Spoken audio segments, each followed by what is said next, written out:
Welcome to the Political Insider. As you know, we have been following South African politics quite closely. And one of the announcements that has been recently made is a merger of sorts, an entity that's been set up called Unite for Change.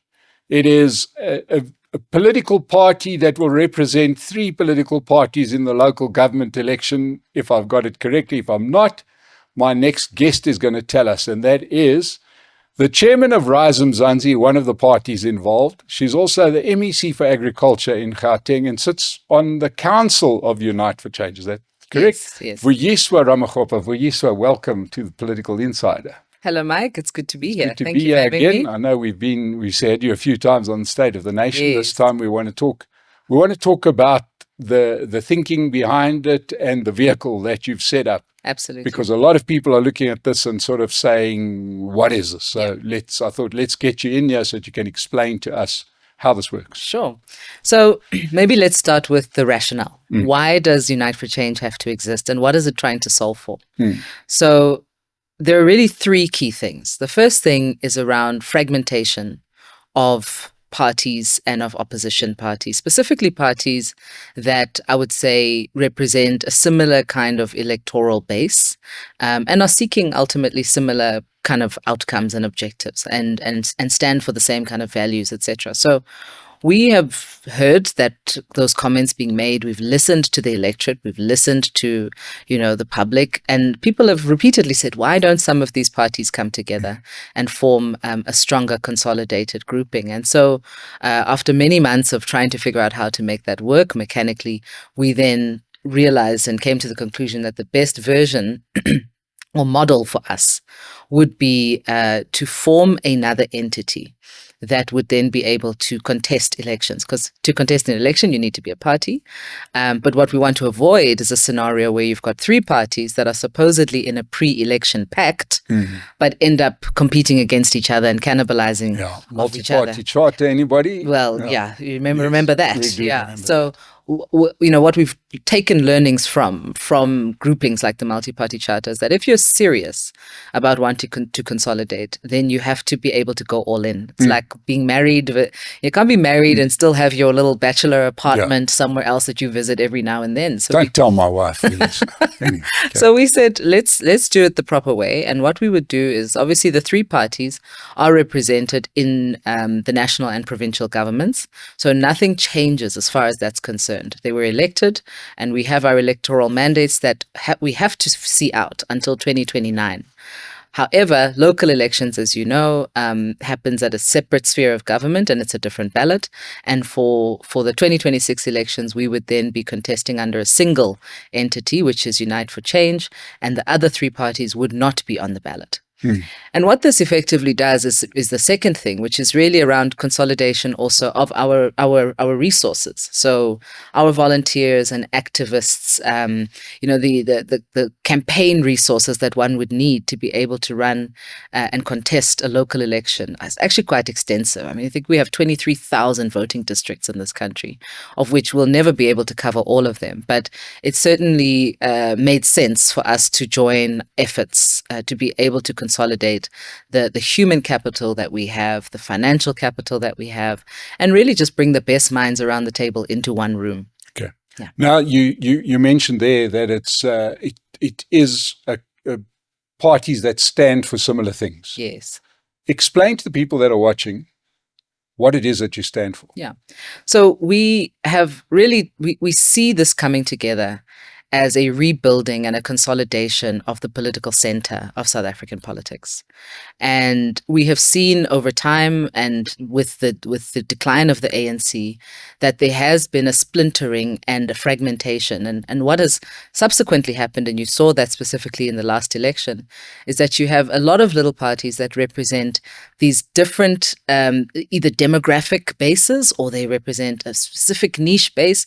This one is for these people, this one is for those people, these ones. And you'll always have a little bit of that. However, what is missing is a real true sense of where South Africa's political center can reside. And that's people who are committed to the values enshrined in our constitution, the values of constitutionalism, human rights, non-racialism, people who stand for justice, equality, people who want to really see the promises that have been fulfilled in our constitution being executed by capable and ethical leaders, and actually being the country that we aspire to be. And so we're not trying to reinvent the wheel, but we're acknowledging that the center is not holding and hasn't been holding in South Africa for some time. And unless we actively start to do the work of rebuilding that center and bringing together all the like-minded voices who kind of want to aspire to that type of politics, we will fragment into our pieces, and it will be a ripe opportunity for the populists and the demagogues to now really rear their heads and take root in our politics. Now, I've had the advantage of having spoken separately in different times to Songezo Zibi, the head of your party, Musi Maimane, Build One South Africa, and I know that that the work they're doing is tremendous in Parliament, trying to hold the government account. But then good is in your Unite for Change, and their leader, Patricia de Lille, is actively protecting corruption. She is right now, she dissolved the board of SA Tourism to protect the CEO who had clearly been involved in nefarious activity. How does that fit in? Well, I'm not going to speak on behalf of Patricia de Lille, but what I will say is that as Unite for Change, our commitment to South Africans is to pursue an agenda of capable, ethical, values-based leadership. And our view is that in the entirety of Patricia de Lille's career, she has always stood strongly and vocally against corruption, even at the time when she was mayor of Cape Town, and her long career in South African politics has been as a strong voice for anti-corruption. And she is still to this day very, very passionate and vocal about that. So I'm not going to adjudicate on the matter that is now being aired in the public domain. But what I will say is that the values that Unite for Change stands for are not going to be compromised for any single individual. If any one of us is found to not be adhering to those values, there's a mechanism to exit such people, or to make sure that such people are no longer part of this new party. Okay, so if something comes of this, the other members will act. Yeah, we would have to deliberate upon it then. Yeah. Okay, so now what do you say to people that say that the policies are largely just, we are the ANC, just nicer, just less corrupt? Well, I would be curious where they got that from, because we haven't released a policy document. So I'm talking about the policies that's of the starting parties point that are there. Yeah, because all three parties in different ways have supported the ANC in many different ways. Yeah. And I do understand that right now everybody's got some association with the ANC. Yes. So it's kind of a difficult one. But, we saw Build One South Africa supporting the VAT increase. Yeah. So let me be very clear. The ANC as a party does not have a monopoly on the idea of non-racialism. The ANC as a party doesn't have a monopoly on the idea of wanting to see a just and equal society where all South Africans can live safely and can prosper. Those are ideas and values that I believe many South Africans hold, regardless of what their political affiliations may be. Do you think the ANC even have that ideal? Again, just trying to work out right? where. So the ideas that we espouse, of course, there may be an overlap between the ANC, the DA, the others, who knows? This is the nature of the political center. And the center is going to incorporate views, ideas, and ideals from different segments of society, of which no single party has a monopoly on. Hence why, in our view, we feel that we need to create a platform where different voices from the political arena can come together and really rebuild the center. Now, where would one place a party like the Democratic Alliance? Are they not a centrist party? Well, I think if you look at the journey of the Democratic Alliance over the last 2 election cycles, it's very clear that they've made a strategic decision to consolidate their base, and focus and double down really on consolidating their base. And I think various leaders have said this. At some point they were growing numerically, and they were growing their votes. And that didn't happen in the last election. And if you look at city of Joburg as well, where the previous election results, they did not demonstrate growth in Johannesburg. So I think they have peaked in terms of the opportunity for growth vis-a-vis the base that they represent. And if they want to grow, as we've seen in the past, it would mean and it would necessitate having to go out of their core base, and which would mean negotiating perhaps some of their values. These are all code words that we use for race, isn't it? No, I think you can speak to the Democratic Alliance. They would probably deny that. But I'm saying what they have said very clearly is that for them, it's about consolidation. And they want to consolidate, and they have chosen that path. And if they want to grow, the reality is that South Africans have clearly articulated that there's a certain type of politics, certain type of values, certain things they want to see a party that is leading in government represent. Now, you can call that the ANC, you can call it whatever you want, but these are the values that we all, as I said, see reflected in our constitution. And often the Democratic Alliance does not necessarily speak the language of what people would want to hear politically. So our view is that there is room for everyone, and people must vote in whichever way they feel represents them. But and there shouldn't be this binary that it's just the ANC or the DA. That's a false binary, Mike.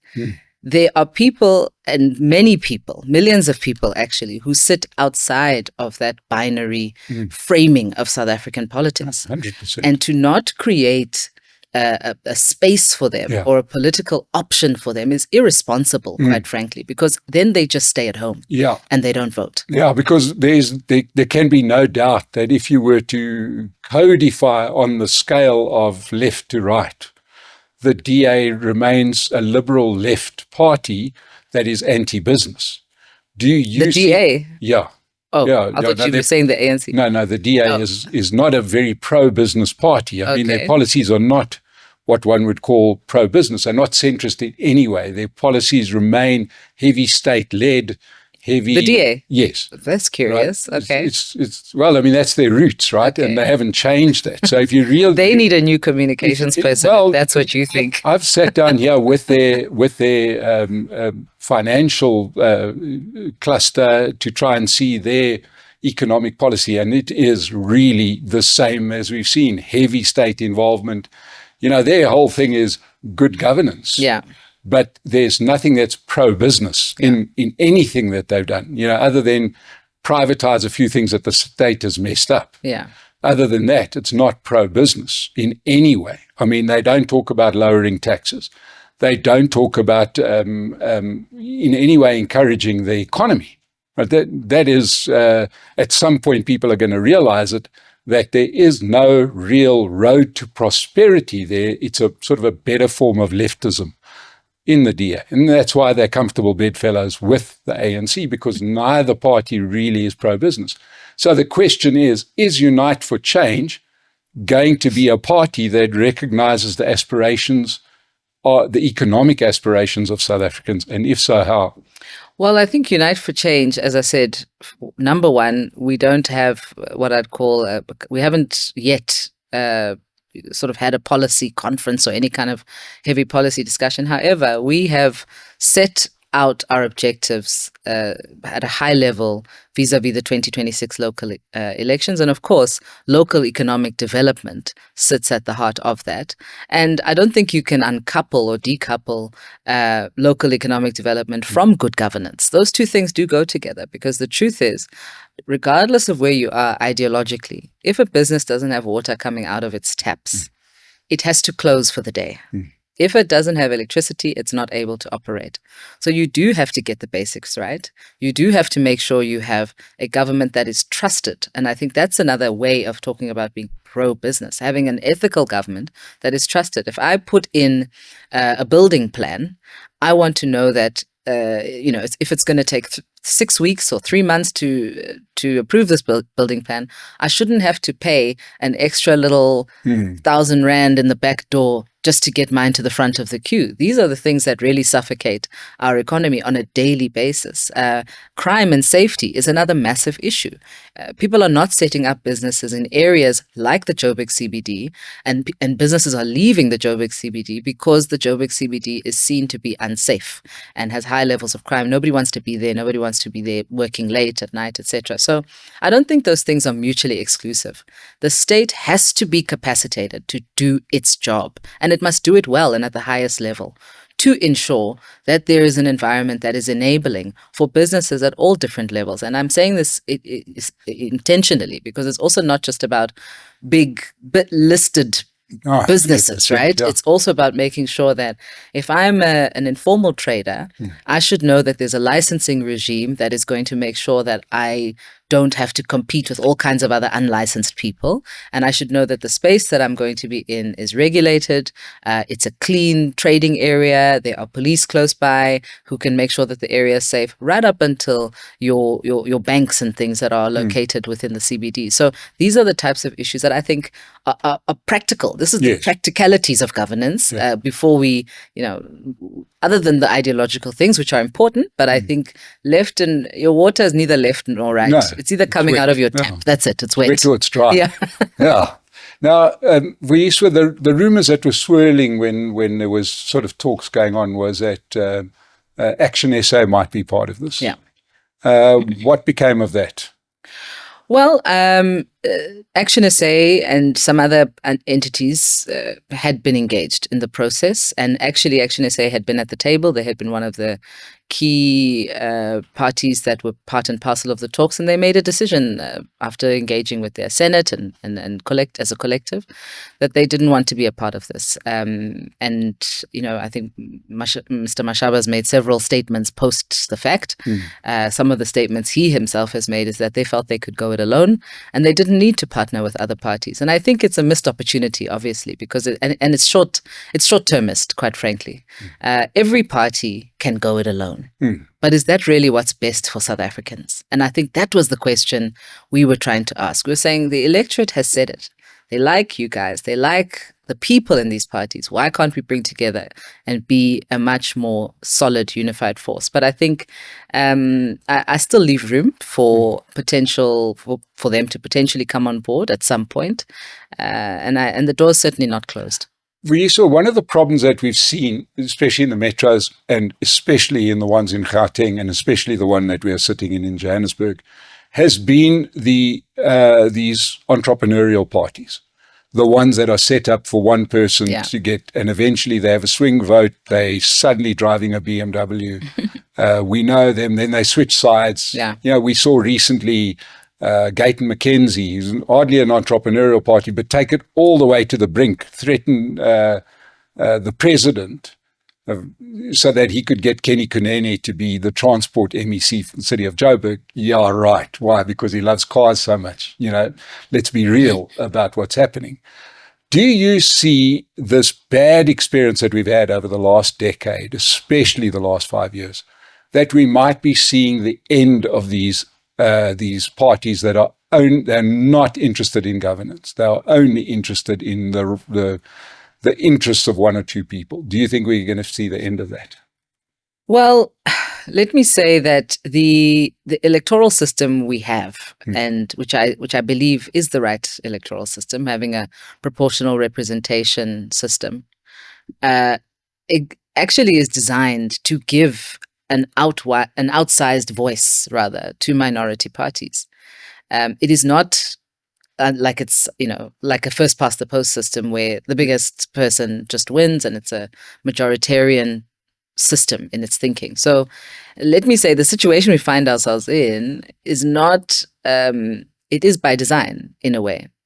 What has eroded that system is the quality of leaders and the quality of candidates, whether it's councillor candidates, MPLs, MPs, that then find themselves being fielded by many of these parties. Because now, so there's nothing wrong, in my opinion, in having a party that is a minority voice being part of a government or being part of or having a say. There are many parties, FF Plus, for example. I think they've never breached the 2% or but they represent a constituency of South Africans that deserve to be heard. And similarly, there are other parties that are the same. The issue that we have is the caliber of councillors and candidates that these parties put forward. And I believe that there has to be some discussion or some regulation, perhaps, that actually starts to hold parties to a set standard in terms of the kinds of candidates they are allowed to field. For example, in the public service, you cannot be a head of department. You can't be a senior official in a department of government unless you have certain qualifications. I know people don't believe this, but it's a fact. You need to have, for example, to be a head of department, certain master's level qualification. You need to have worked and have work experience for 10 years or so.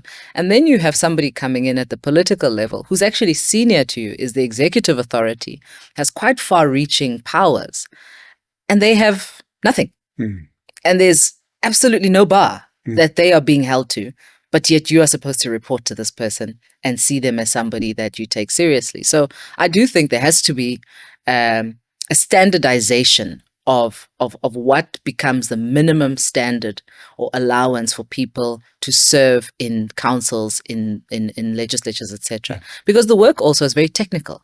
You have to read documents, massive documents, and sometimes you're sitting in committee meetings day in and day out. You need to read them every day. So and then you've got people who don't have the capacity for that, who are unable to even read a financial statement, but you're supposed to be holding this entity to account. And unless we can collectively agree and remove all the issues of kind of, that's maybe an elitist sounding thing. It is just, if we want to succeed as a country, we need to field our best players. Okay, so now you mentioned that despite your best wishes, you're not going to cover every ward in the country. Where is your focus going to be? Well, my 68% of the population lives in the top 8 metros. So it is just wise to focus one's attention there, no matter, even if you do have coverage in all VDs. The truth is, the voters are in the top 8 metros. So that's number one. And given that we are a new player, we are going to try and be very focused in our strategy.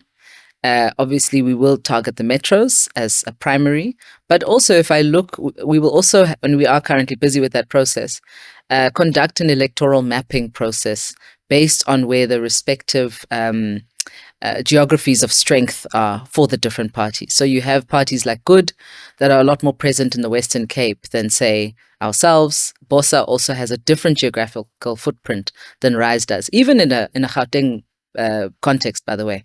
There's a perception that sometimes that our votes came from the same people or the same places, and they didn't actually, if you look at those VDs and those wards in detail. So we will start by doing that electoral mapping process, and I imagine that a good 2/3 of that work would reside in the top 8 metros. I want to just end off with two questions. One is that we, in all likelihood, you mentioned the 8 metros. No, I think it was exactly one majority, or maybe Mangaung as well as Buffalo City. It looks like all 8 metros could not have a majority party and need to rely on coalitions. Correct. You're going to be asking people to vote for you. Is there a way that people know that you would disclose where your future coalition leanings might be? Or is that going to be dependent on the time? Do you know what I mean? There were a lot of people that voted for parties in the understanding they were going to support good governance, and now they're supporting the ANC and they want to be the MEC for transport, for example. Isn't it fair that you disclose where your leanings are? Well, yes and no. And I'll say yes. I'll say, firstly, it's time and high time that South Africans accept that the future of the game is coalition governments. So being in a coalition government does not de facto mean you are supporting so-and-so or not supporting so-and-so. There are coalitions of different compositions depending on the electoral outcomes in that specific area. Yeah. And it is actually quite unwise for any party in this current environment to say, I will not work with so-and-so. It's unwise or disingenuous, because in reality, you will do whatever the voters tell you to do by virtue of how the electoral outcomes fall. So what I'm saying by that is that we very much understand we are not going to have 51% of the vote. But the reason why we have embarked on this journey to begin with is that we do want to give voters some transparency. We do want to be able to say, here is a collective of people, already pre-elections, you know who we're going to be talking to or who we're in bed with. That's a starting point. So we have these three. Mind you, Unite for Change is not just for the three. We are currently in talks with other parties as well. And by the time we get to the 2026 elections, there will at least be some transparency on who does this bloc represent and what are the objectives of this bloc politically? What are the things that they've agreed to do? That will form the basis of our negotiations with any other coalition partners as and when we go. But to do that, we need to have leverage. And hence why we are building this bloc. We are clearly articulating from the onset what our key priorities are, so that anybody who wants to approach us and say, look, let's try and work together, understands what it is that we are doing. Yeah, because, certainly, once again, one of your partners threw their lot in with Tabelo Ahmed and Kabelo Gwamanda Dada Marera. So it's already an interesting guideline as to where Unite for Change might be in the future, right? And we live the nightmare in Johannesburg as a result. Just lastly, the cat thrown amongst the pigeons. The electioneering has started. Helen Zille put her hand up to be mayor of Johannesburg. Action SA is also sort of on the, call it, celebrity bandwagon. Do you see Unite for Change joining the trend with big name mayoral announcements, or are you going to rely on the collective, we'll tell you after you vote who the mayor will be? No, we certainly will announce our candidates once we've embarked on that process. We haven't gotten there yet. We haven't even put out a public call yet, or started that process in earnest. But we will make an announcement, certainly about some of the key municipalities. Joburg, I imagine, would be one of them, probably Cape Town and eThekwini as well. And we will make those announcements in due course. Well, Vuyiswa Ramokgopa, Unite for Change from Rise Mzansi. You got two cards, a bit like Jacob Zuma. Yes. Right? You can now say that dual membership, yeah. Two memberships, and then you can sue the other one when you are opposing them. But anyway, one of my favorite politicians, Vuyiswa Ramokgopa, Unite for Change is worth a consideration. There's a lot of information that needs to come out as we get close to the election that's going to emerge. And certainly on Political Insider, we're going to be covering this step by step. We heard the announcement.